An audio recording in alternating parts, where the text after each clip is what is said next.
A paz do Senhor esteja com todos.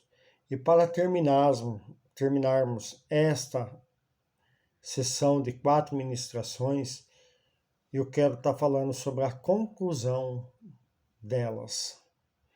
Sofrer pela causa do Senhor, esta é a grande lição que tiramos dessa carta.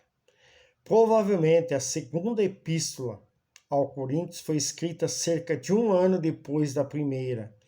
Aqui comenta-se particularmente a maneira como foi recebida a carta que Paulo escrevera anteriormente.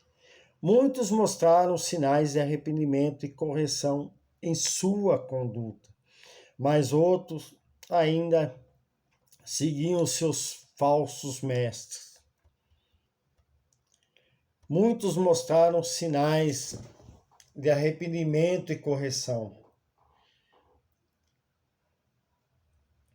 em sua conduta, mas outros ainda seguiam seus falsos mestres. Nessa carta encontramos o mesmo afeto ardente de Paulo pelos filhos espirituais de Corinto e o mesmo zelo pela honra do Evangelho e a mesma ousadia para a repreensão cristã. Não estamos livres de enfrentarmos oposições na vida cristã e no trabalho do Senhor, nem de passar por desabores, angústia, perseguições provocadas por certos maus elementos dentro da igreja. E por apesar de dificuldades, devemos estar sempre prontos para defender os fiéis. Conforme as ministrações anteriores, as alertas foram sobre Coríntio, e que ela nos alerte e também sirva de espelho nessa vida terrena que nós encontramos muitas atribulações. Em 2 Coríntios 1, versículo 5, como as aflições de Cristo são abundantes em nós, assim também é abundante em nossa consolação por meio de Cristo. Não acrescentaremos qualquer coisa ao sofrimento de Cristo por nós, mas o Senhor nos chamou para sofrermos por Cristo, assim seguiremos nos passos dele. Romanos 8, versículo 17 está escrito: e se nós somos filhos, somos logo herdeiros, também herdeiros de Deus e co-herdeiros de Cristo, se é certo que com ele padecemos, para que também com ele sejamos glorificados. Visto que estamos unidos ao seu corpo, tanto no nosso sofrimento pelo Evangelho, como o conforto que Deus nos provê em Cristo, resultam da nossa participação nele. Em Filipenses, capítulo 3, versículo 10 e 11, para conhecê-lo e a virtude de sua ressurreição e a comunicação de suas aflições, sendo feitos conforme a sua morte, para ver se de alguma maneira posso chegar à ressurreição dentre os mortos.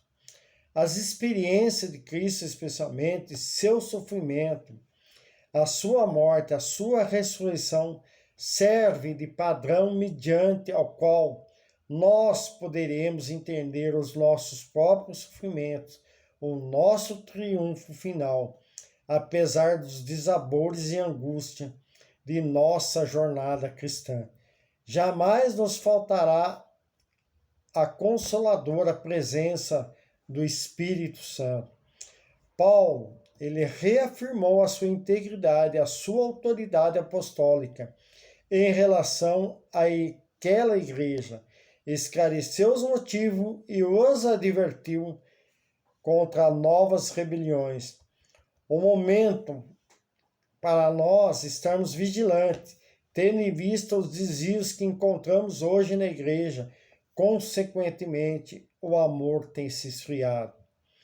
Querido irmão e irmã, a nossa obrigação de ministrar a verdade e alertar, por isso nós fomos comissionados.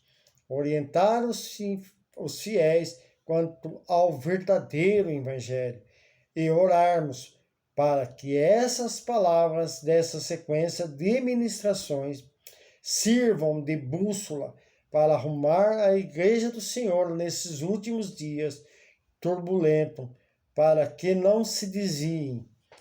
Meu amado, vigie, fique atento, pois as adversidades nesse mundo terreno têm levado muitas pessoas a deixarem de crer nas palavras das Escrituras e se desviarem do caminho do Senhor.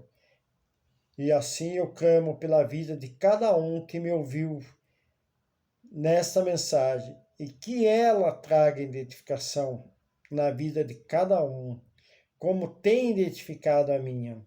Eu clamo pela vida da minha liderança, dos pastores da igreja, da minha família, esposa, filhos, netos, pelo meu trabalho, pelos meus colegas de trabalho, e que a bênção do Senhor esteja sobre cada um de vós. Amém.